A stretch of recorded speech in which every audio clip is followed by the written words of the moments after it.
Assalamualaikum dan selamat datang di Quadranesia. Ini adalah Isuzu D-Max generasi terbaru.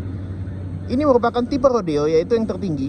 Model double cabin, hanya tersedia dengan transmisi manual. Ya, harganya sendiri 459 juta OTR Jakarta. Mesinnya sendiri, nah ini yang bikin cukup geger ya, karena sekarang dia pakai mesin baru.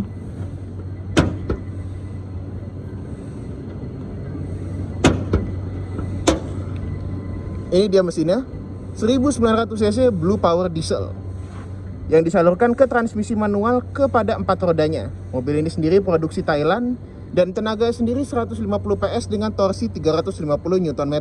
Kap mesin yang sangat berat ini dilengkapi dengan peredam dan sudah dicat. Dia tidak pakai tongkat-tongkatan hidrolik ya, dia pakai tongkatan manual. Jadinya memang harus kita pegang dan ini berat sekali. Kemudian desainnya memang agak mirip dengan si MU-X yang terbaru. Dia pakai model melingkar seperti ini. Mobil ini sendiri juga jadi basis untuk Mazda BT50 yang generasi terbaru. Lampunya sendiri full halogen, semuanya bohlam.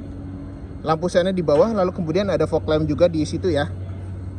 Nah, untuk bannya sendiri, dia pakai Bridgestone Dweller HT. Untuk ukurannya dia pakai 65 maksudnya R17. Jadi peleknya 17 inci dengan rem cakram di roda depan.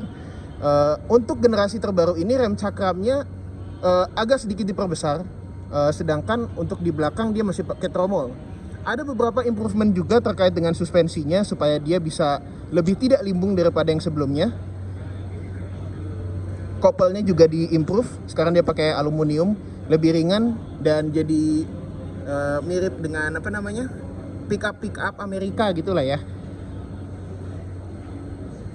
Nah, kalau kita lihat bagian sampingnya memang ya kelihatannya ya begini-begini aja. Tapi kalau Anda melihatnya dengan cukup detail, ya mobil ini cukup berubah sih. Untuk lampu sen di spion dia pakai LED, dan untuk bagian belakang, ini dia. Lampu belakangnya dia sudah pakai LED, meskipun lampu sennya masih bohlam. Terus juga untuk lampu mundurnya dia juga masih pakai bohlam ya. Dilengkapi kamera mundur. Ya, lokasinya di sini. Untuk membuka baknya cukup begitu saja. Untuk kapasitas bak ini sendiri cukup besar ya. Dia sekitar 1171 ya, bisa dibilang 1171 liter lah, bisa dibilang seperti itu. Jadi kapasitasnya ya cukup besar. Mungkin bisa lebih dari 1 ton. Kaca belakang sudah dilengkapi dengan defogger dan ada lampu rem. Untuk ngisi bensin, maksudnya solar, untuk ngisi solarnya di sini. Dan untuk baknya sendiri, dia langsung nyambung ke sasisnya, disambung di situ, jadi nggak ada coil-coil lagi. Kita langsung masuk saja dulu ke kabinnya. Kuncinya seperti ini ya, kunci manual biasa.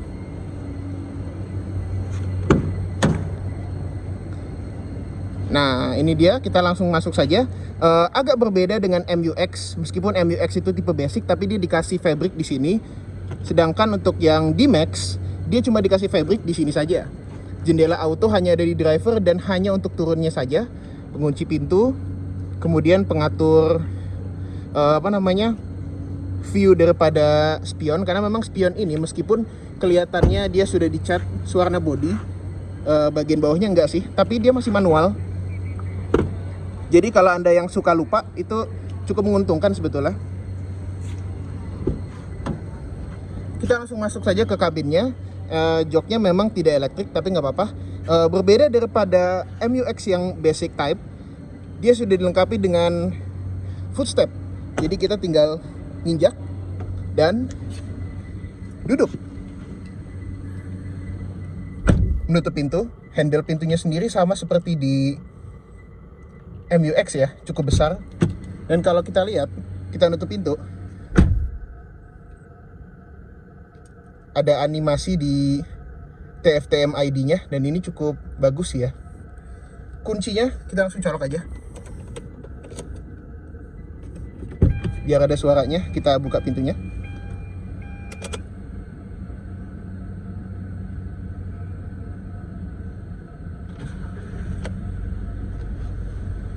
Ya, dia ada semacam animasinya yang bikin dia jadi kesannya bagus. Head unitnya sendiri mirip seperti yang ada di MUX ya. Cukup komplit, ada Apple CarPlay, Android Auto, Bluetooth, segala macam. Itu sudah cukup lah ya buat mobil seperti ini. Speakernya sendiri, dia punya speaker di pintu dan juga punya tweeter. Dashboardnya sendiri dia nggak pakai softpad seperti di MUX, tapi nggak masalah karena itu juga tidak dibutuhkan di mobil ini. AC-nya single zone, tidak automatic, climate control, ada pengatur arah semburan, dan untuk tuas 4x4 ditaruh di sini ya. Dia juga untuk slot 12 volt ditaruh di sini.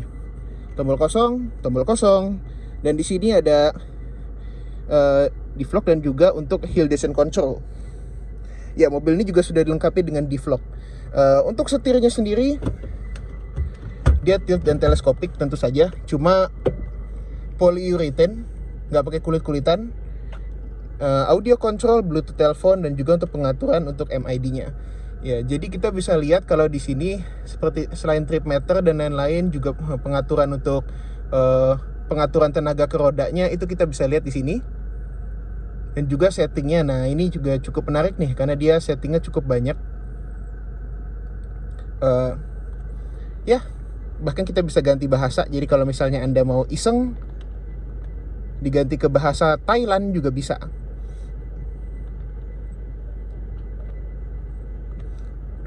Untuk speedometer sendiri sampai 220 km ya. Nah, lampunya sendiri belum otomatis, jadi belum auto, tapi nggak apa-apa. Wipernya sendiri sudah bisa intermittent. Kita dapat cup holder di sini ya. Dan di sini ada pengatur ketinggian lampu dan stability control. Sama seperti di MUX. Bawah sini tidak soft opening, tapi di atas sini dia soft opening. Berbeda dengan MUX, dia punya separator kompartemen di sini, kalau di sini tidak. Sama seperti MUX, lampu hazard ada di atas, dan ini memang peletakan yang cukup unik. Antara Anda langsung tahu kalau lampu hazard ada di atas, atau karena kebiasaan lampu hazard ada di sini, Anda nyari-nyari sampai lupa. Apalagi logonya agak nyaru sama cahaya dari kaca. Di sini juga ada tempat penyimpanan, jadi ini cukup banyak tempat penyimpanan ya. Airbagnya sendiri ada 2. Sun visor depan dilengkapi dengan cermin, tapi nggak ada lampunya, karena lampunya pakai yang ini aja. Dia juga dikasih tempat kacamata dengan semacam kain-kainan biar kacamatanya nggak lecet. Nah, untuk driver dia juga dapat cermin di sini ya. Jadi nggak perlu mengandalkan cermin spion ini yang bisa day night view. Hand gripnya semuanya model retract sampai ke belakang, bahkan di belakang dapat gantungan baju. Hanya saja untuk driver nggak dapat hand grip ya, tapi seatbeltnya 3 titik, dan joknya ini dia sama seperti di MUX, pakai model fabric yang cukup lembut ini, dan sepertinya cukup mudah untuk dibersihkan. Rem parkir masih manual, cup holder, dan juga di sini kita bisa lihat kompartemen. Cuma di sini dia nggak dikasih kulit ya, plastik doang.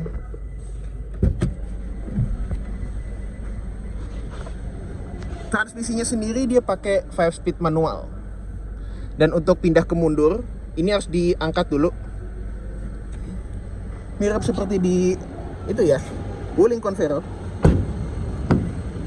Masuk ke bagian belakangnya. Nah, ini adalah inti daripada double cabin. Jadi kenapa pengusaha tambang, pengusaha kebun sawit, dan juga orang-orang seperti itu beli double cabin, itu adalah alasannya karena belakangnya buat nambah ngangkut orang gitu. Memang di belakang sini akomodasinya nggak dapat armrest ya, terus juga nggak begitu rebah, tapi nggak tegak-tegak banget sih.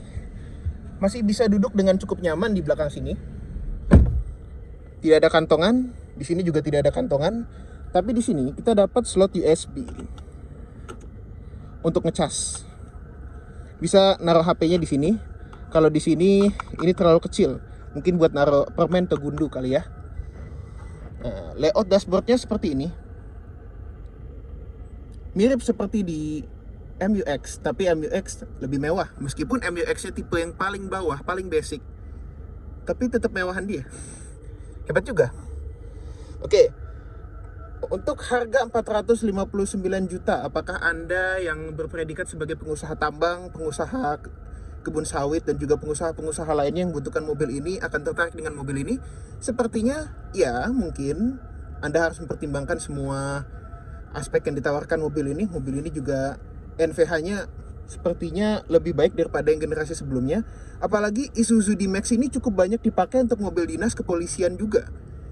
Jadi kalau yang saya coba dari Isuzu D-Max yang generasi sebelumnya itu, memang kesannya itu gimana ya, kayak mobil yang terlalu kopong banget gitu. Sementara di mobil ini bahkan Apple CarPlay dan Android Auto pun ada, meskipun mungkin akan jarang digunakan oleh orang yang biasa pakai mobil ini, tapi nggak masalah. Ini juga sudah cukup bagus kok. Mobil ini cukup memadai dengan harga 459 juta, 4x4 juga. Daya tahannya, nah memang daya tahan mesin 1900 cc ini perlu kita buktikan sendiri. Tapi Isuzu Indonesia mengatakan kalau misalnya untuk pakai solar yang biasa, sepertinya sudah disesuaikan gitu loh. Tapi memang saya akan lebih menyarankan untuk pakai paling tidak Dexlite atau Pertamina Dex lah gitu. Oke, itu saja impresi dari saya. Jangan lupa like kalau Anda suka video saya, subscribe di bawah kalau Anda belum, komentarlah seperti netizen yang budiman, dan sampai jumpa di video kami berikutnya. Dah.